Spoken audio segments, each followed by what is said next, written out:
Hello, मैं शैलेश मानपुर वाले आज आप लोगों के डिमांड पर लेकर आए हैं दो इम्पोर्टेंट रिएक्शन। ठीक है, एक का नाम है विलियमसन संश्लेषण और दूसरा का नाम है हॉफमान ब्रोम एमाइड अभिक्रिया। ठीक है, तो पहले मैं आपको विलियमसन संश्लेषण का जिक्र कर रहे हैं।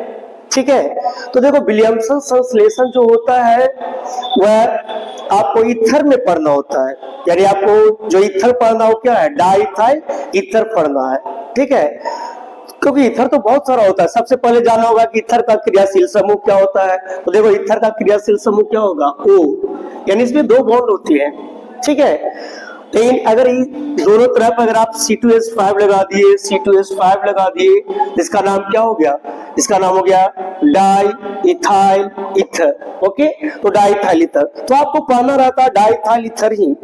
तो पहला एक ऑब्जेक्टिव क्वेश्चन यहाँ से महत्वपूर्ण बनता है कि विलियमसन संश्लेषण के द्वारा किस कार्बनिक यौगिक का निर्माण होता है। तो विलियमसन संश्लेषण के द्वारा आप जिस कार्बनिक यौगिक का निर्माण होता है उसको बोलते हैं डाई इथाइल ईथर। ठीक है, तो यहाँ से दो ऑब्जेक्टिव बनता है। एक सीधा सीधी ऑब्जेक्टिव बनेगा कि विलियमसन संश्लेषण से किस कार्बनिक यौगिक का निर्माण होता है, तो डाई इथाइल ईथर का निर्माण होता है। एक ऐसे भी पूछ सकता है कि डाई इथाइल ईथर का निर्माण निम्न में से कौन सा अभिक्रिया के द्वारा होता है, तो उसका आंसर हो जाएगा विलियमसन संश्लेषण। तो देखो विलियमसन संश्लेषण में क्या होता है कि जब इथाइल आयोडाइड की अभिक्रिया सोडियम मेथॉक्साइड के साथ गर्म करके किया जाता है तो डाइइथाइल ईथर का निर्माण होता है। ठीक है, इस अभिक्रिया को विलियमसन संश्लेषण कहते हैं। यानी यहाँ पर आपको दो चीज याद रखना होगा कि विलियमसन संश्लेषण अगर आपको याद रखना है तो एक याद रखना होगा कि किसका अभिक्रिया है, किसके साथ है और क्या बनता है। तो किसका अभिक्रिया है, ये अभिक्रिया है इथाइल आयोडाइड का। किसके साथ है, तो सोडियम इथॉक्साइड के साथ। ठीक है, ठीक है, तो इथाइल आयोडाइड का अभिक्रिया जब सोडियम इथॉक्साइड के साथ गर्म के किया जाता है तो जिस कार्बनिक यौगिक का निर्माण होता है वह है डाई इथाइल ईथर और साथ में क्या बनता है, सोडियम आयोडाइड। देखो इसको अगर आप मान लो ये रिएक्शन नहीं लिखने आता है, बहुत लोगों का यह शिकायत रहता है कि याद हो जाता है लेकिन रिएक्शन नहीं लिखने आता है। तो देखो अगर जिसको रिएक्शन नहीं लिखने आता उसके पीछे दो कारण होता है। एक तो उसको फॉर्मूला नहीं याद होता है और दूसरा उसको आयन में ब्रेक नहीं करना होता है। क्योंकि अगर दो रिएक्टेंट रहेगा तो उसको आराम से आप बना सकते हैं प्रोडक्ट। जैसे देखो हम दो रिएक्टेंट, यहाँ पर दो रिएक्टेंट है। रिएक्टेंट किसको बोलते हैं, जो रासायनिक अभिक्रिया में भाग लेता है, यानी हमेशा लेफ्ट साइड रहेगा। ठीक है, तो देखो वहां पर दो रिएक्टेंट है, एक इथाइल आयोडाइड है, एक सोडियम इथॉक्साइड है। ठीक है, तो पहले तो आपको फॉर्मूला आना चाहिए कि इथाइल आयोडाइड का फॉर्मूला क्या है, सोडियम इथॉक्साइड का फॉर्मूला क्या है। इसके बाद आपको देखो इसको ब्रेक करेंगे। तो देखो यहाँ पर ब्रेक करेंगे तो इसके लिए आपको पॉजिटिव निगेटिव जानना होगा। जैसे C2H5 पॉजिटिव होता है और Y क्या होगा, निगेटिव हुआ, यानी आपको इथाइल आयोडाइड को ब्रेक कर दिए। फिर आपको इसको ब्रेक करना है तो आप सोडियम पर क्या होता है, पॉजिटिव चार्ज। तो सोडियम पर जब पॉजिटिव चार्ज हो जाएगा तो देखो मान लो कि हम सोडियम पर पॉजिटिव चार्ज लिया, यहाँ पर ब्रेक किए तो ऑक्सीजन पर निगेटिव चार्ज नहीं, पूरे पर निगेटिव है तो हो गया वो माइनस। तो पहले आपको जो रिएक्टेंट को दो आपको आयंस में ब्रेक डाउन करना होगा, एक पॉजिटिव आयन में और निगेटिव आयन में। ऐसा बात नहीं है कि दोनों का आयन आपको याद रखना जरूरी है, कोई ना कोई को तो आपको याद ही होगा। जैसे देखो यहाँ पर आयोडीन का याद रहता है लोगों को क्योंकि इस पर निगेटिव चार्ज होता है, सोडियम को याद रहता है कि यहाँ पर पॉजिटिव चार्ज होता है। ठीक है, तो इस तरह से देखे कि इसको हम दोनों रिएक्टेंट को ब्रेक कर लिए। ठीक है, अब एक का पॉजिटिव और दूसरा का निगेटिव को क्या करेंगे, आपको मिलाना है। तो I का निगेटिव है तो I पर निगेटिव है तो सोडियम पर क्या आ गया, पॉजिटिव, इससे मिला। और फिर आपका इसका निगेटिव और इसका क्या है, पॉजिटिव। ये देखो यहाँ पर क्या हुआ, C2H5 पर क्या आया, OC2H5 आएगा और सोडियम पर क्या गया, I माइनस गया। तो सोडियम पर I माइनस गया तो देखो सोडियम Na प्लस, इधर से आया क्या I माइनस, ये दोनों मिलके क्या बना दिया Na बना दिया, आयन सटा गया। इधर से क्या हुआ, इधर था C2H5 प्लस था, इधर क्या था C2H5O-, ठीक है। तो इधर से O- आया था, तो इसको ऐड करेंगे तो यहाँ पर क्या हो जाएगा C2H5, इधर से क्या आ गया O-C2H5। तो ये क्या आपको बन गया डाई इथाइल ईथर, ठीक है। ये क्या बन गया डाई इथाइल ईथर। तो इस तरह से देखते हैं कि अगर आप एक का पॉजिटिव लीजिए, एक का निगेटिव, यानी एक रिएक्टेंट का पॉजिटिव लेना है, एक का निगेटिव लेना है, तो बन जाएगा। जैसे देखो C2H5 पॉजिटिव है, इधर क्या है C2H5 वो निगेटिव है, E इस पे आया तो इस पर आया, तो देखो C2H5 यहाँ है, इधर से आया वो तो वो यहाँ ऐड हो गया, तो वो यहाँ ऐड हो गया, फिर बचा क्या C2H5, तो C2H5 यहाँ हो गया, ठीक है। यहाँ पर देखो सोडियम है, तो सोडियम पर पॉजिटिव है, आई पर निगेटिव है, तो आई आया सोडियम के पास, तो क्या बन गया Na बन गया। अब बात रहा नाम का, तो नाम यहाँ पर क्या है, इसको पढ़ते सोडियम, आई को पढ़ते क्या आयोडाइड, तो ये क्या हो गया सोडियम आयोडाइड। आई क्या है इथर है, इथर है, तो इसका नाम हो गया डाइथाइल ईथर। ऐसे ही इसको साधारण नाम बोलते हैं, ठीक है। तो इस तरह से देखें कि आप अगर आपको याद नहीं रहेगा कि कौन सा प्रोडक्ट बन रहा है और सिर्फ रिएक्टेंट याद है कि किससे बनाना है, किससे रासायनिक अभिक्रिया करना है, और अगर रिएक्टेंट दो है तो आप उसको प्लस माइनस में तोड़कर आप रिएक्टेंट को लिख सकते हैं प्रोडक्ट के रूप में, ठीक है। अब बात रहा प्रोडक्ट का नेम, तो नेम नहीं याद रहेगा तो नहीं लिखिएगा, लेकिन कम से कम रिएक्टेंट तो लिखा गया, प्रोडक्ट तो लिखा गया। यदि रिएक्टेंट प्रोडक्ट लिखा हो जाएगा तो आपको नंबर मिल जाएगा। तो वहां पर ये नहीं पूछ रहा है कि इसका नेम लिखो, ओके।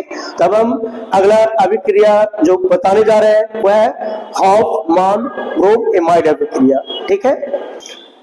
देखो हॉफमैन ब्रोम एमाइड अभिक्रिया में क्या है कि जैसे आप विलियमसन संश्लेषण में कैसे देखे कि अभिक्रिया में क्या बनता है, किसका अभिक्रिया है, किससे करता है, तो इसी तरह से इसमें भी आपको देखना होगा कि किसका अभिक्रिया है, किसके साथ है, क्या बनता है। क्योंकि देखो कोई भी रासायनिक अभिक्रिया आप याद करोगे तो तीन चीज आपको जानना पड़ेगा, किसका अभिक्रिया है माने कौन सा रासायनिक यौगिक का अभिक्रिया है, किसके साथ करता है और क्या बनेगा।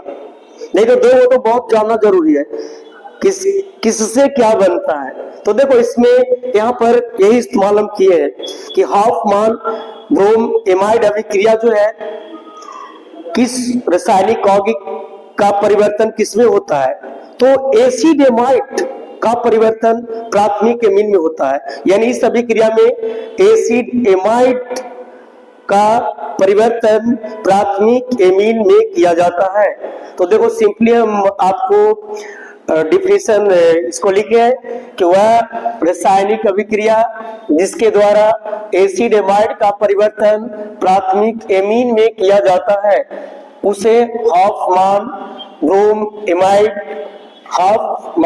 एमाइड अभिक्रिया कहते हैं। जिस देखो एसिड एमाइड है, क्योंकि देखो आपका CONH2 जो ग्रुप होता है वो एसिड एमाइड का ग्रुप होता है, ठीक है। ज्यादातर नोमेनक्लेचर आपको जो नामकरण IUPAC नाम पूछता है ना, तो ये ग्रुप लगाता है एसिड एमाइड, ठीक है। तो यहाँ पर एसिड एमाइड ग्रुप हो गया, ठीक है। इसको हम लोग तो एसिड एमाइड का परिवर्तन किसमें किए हैं, तो देखो इसका परिवर्तन किसमें किए, प्राथमिक एमीन में किए।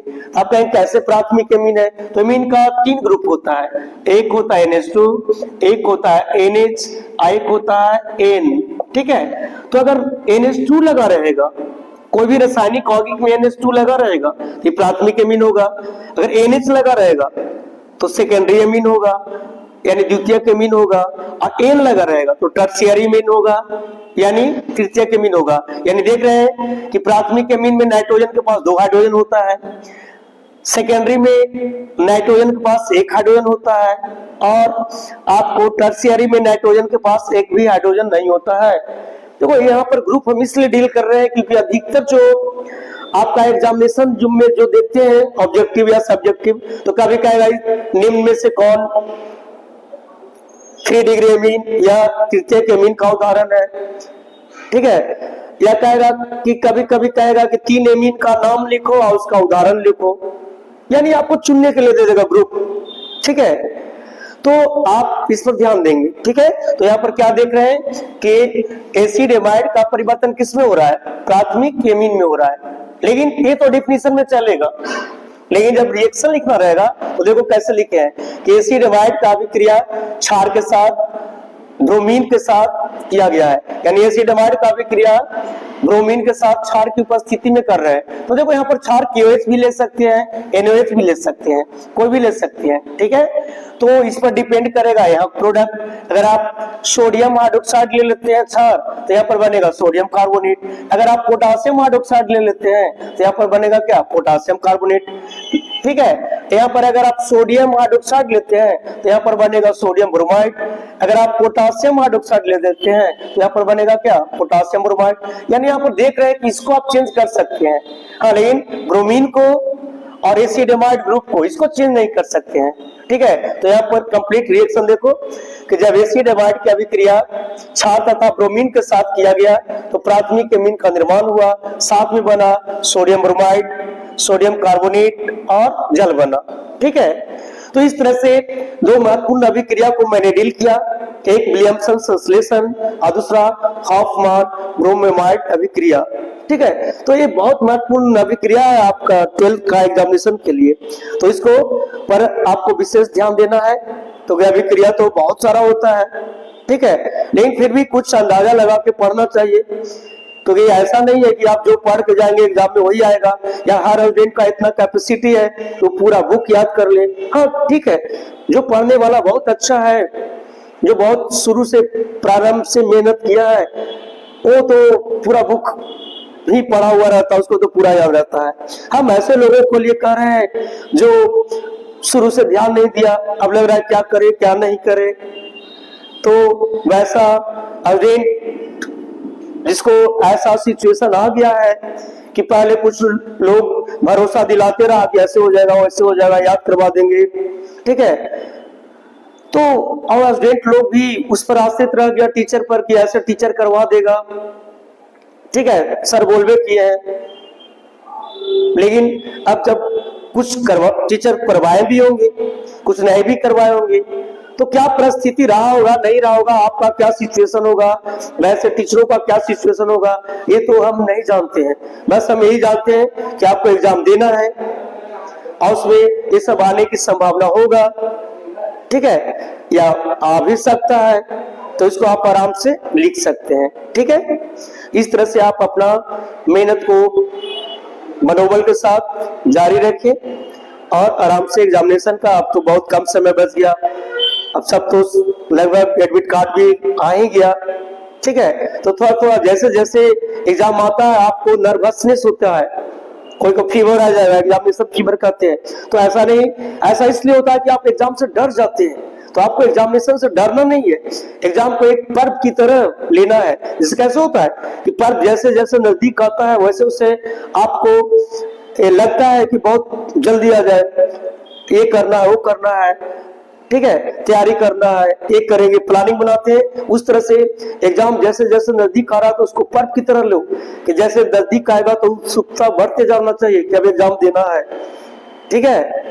तो आपको हम यही सजेशन दे रहे हैं कि कोई नर्वस नहीं होइए, जो आपसे जितना मेहनत होता है उतना करिए, क्योंकि आपके हाथ में मेहनत ही है और तो कुछ है नहीं, ठीक है, नहीं तो बाद में बहुत पछतावा आता है कि हाँ ये वाला पढ़ के आते, सर बोल रहे थे, नहीं पढ़े, न तो लिख ही देते, तो फिर एग्जाम के बाद पछताने से क्या फायदा होगा। बहुत लोग कैसे करता है, ठीक है, कि एग्जाम के बाद क्वेश्चन मिला होगा कि सर जो बोले तो वो आया कि नहीं आया, तो बाद में मिला है कि क्या करोगे, वहां तो गलत करके आ गया, अब नहीं लिख पाए, ठीक है, ठीक है। तो आपको हम फिर से बोल रहे हैं कि एग्जाम का तैयारी ढंग से करें और अच्छा से अच्छा मार्क्स ला पे, ठीक है, तो आपके हित में भी अच्छा रहेगा और टीचरों के हित में भी अच्छा रहेगा जो आपको पढ़ाया, क्योंकि आपको ज्यादा नंबर आता था देता है, हर ट्यूशन वाला बोलता है मेरे जगह से ये बच्चा का इतना नंबर आया इतना नंबर आया, तो हम लोग का भी कुछ बोलने के लिए हो जाएगा, ठीक है, ओके, थैंक यू।